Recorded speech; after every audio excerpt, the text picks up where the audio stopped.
त्याला धाडला सांगावा.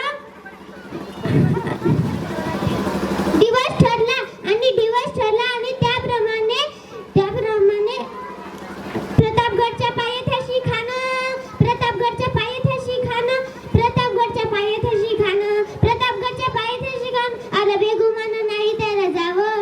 ओ शिवाजी राजाच्या करामतीची, शिवाजी राजाच्या करामतीची, शिवाजी राजाच्या करामतीची, म्हणजे नाही त्याला जाणीव शक्तीची